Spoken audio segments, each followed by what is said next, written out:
আসসালামু আলাইকুম রহমতুল্লাহি ওবরাকাতুহু। প্রিয় দর্শক, আশা করি সবাই ভালো আছেন। ঢাকার কূটনৈতিক পাড়ায় এক দায়িত্বরত কনস্টেবলকে আরেক কনস্টেবল গুলি করে হত্যা করে।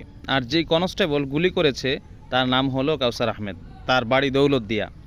তো হত্যা করার পরে যখন তাকে গ্রেফতার করা হয়েছে, তার স্ত্রীর কাছে ফোন দেওয়ার পর জানা যায় সেই কাউসার আহমেদ, যিনি গুলি করে হত্যা করেছেন আরেক কনস্টেবলকে, তিনি নাকি একজন মানসিক রোগী।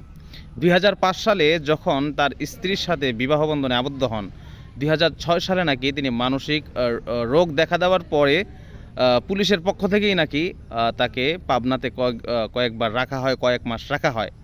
তা আমার কথা হচ্ছে, যদি কাউসার আহমেদ একজন মানসিক রোগী হয়েই থাকে, তাহলে একজন মানসিক রোগী পুলিশের এত উপরে দায়িত্বরত থাকে কিভাবে? বা একজন মানসিক রোগী যদি হয়েই থাকে, তাকে চাকরিচ্যুত করলে সমস্যা কী? তার যদি যে ফ্যাসিলিটি আছে, ফ্যাসিলিটি দিয়ে তাকে চাকরির মধ্যে রাখা হোক, অথবা তাকে দায়িত্ব না দেওয়া হোক।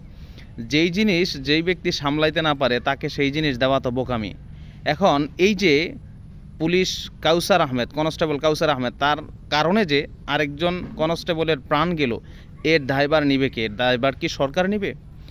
সরকার তো জানে যে সে একজন মানসিক রোগী। যদি মানসিক রোগ এই বিষয়টা সত্য প্রমাণিত হয়ে থাকে এবং সত্য হয়ে থাকে, তাহলে তো ধরে নিতে হবে যে সরকার অবশ্যই দায়ী থাকবে। কারণ সরকার জানে যে তিনি মানসিক রোগী, আর মানসিক রোগ থাকা অবস্থায় তাকে এভাবে পিস্তল সহ কোথাও ডিউটি করতে দেওয়া অবশ্যই এটা প্রশাসনের জন্য উচিত হয় না।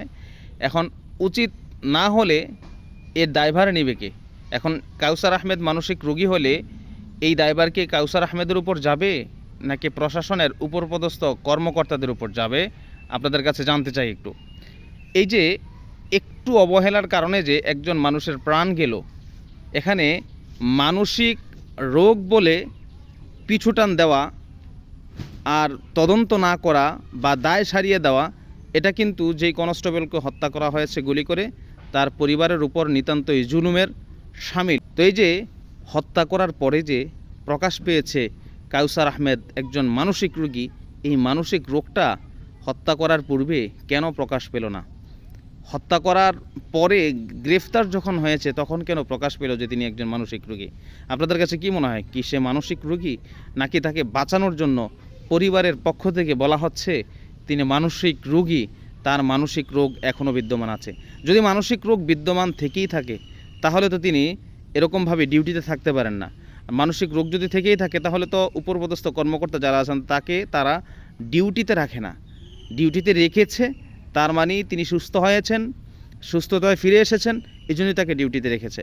এখন একটা দুর্ঘটনা ঘটানোর পরে তাকে মানসিক রোগী বলে এই যে হত্যার দায়ভার থেকে বাঁচিয়ে দেওয়ার জন্য যদি কোনো ফন্দি ফিকির করা হয়, তাহলে অবশ্যই যে কনস্টেবলকে হত্যা করা হয়েছে তার পরিবারের উপর নিতান্তই জুলুম হবে।